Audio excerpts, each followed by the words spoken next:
Hello guys, welcome to our channel. Today's topic is AMBU bag.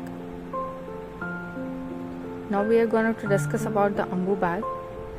Here we have the mouth part where we attach to the ET tube of the patient.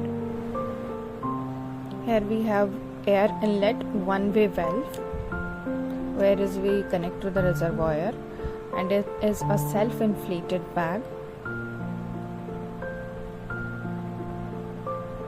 Here we have the expiratory valve,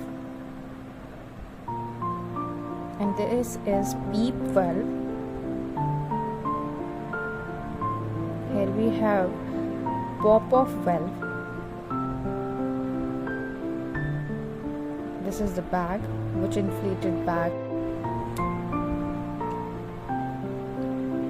This is how oxygen supply to the patient through AMBU to ET tube. This is O2 reservoir socket, or it is a one-way air inlet valve. Here we attach the oxygen. Here we attach the reservoir. As you can see, the valve is inside it. This is the mouthpiece, which is attached to the face mask.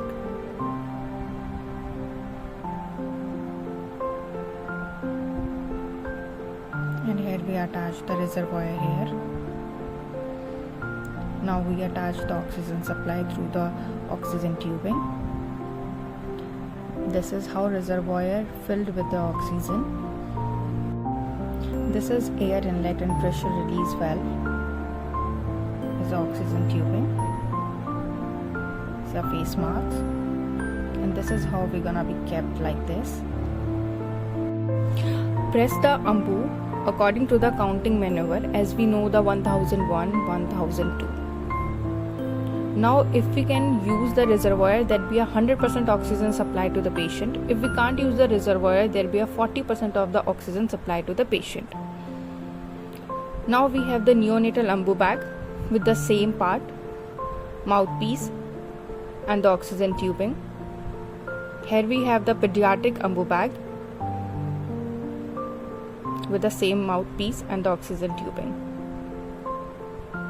This is all about the AMBU bags. Thank you for watching and follow for more.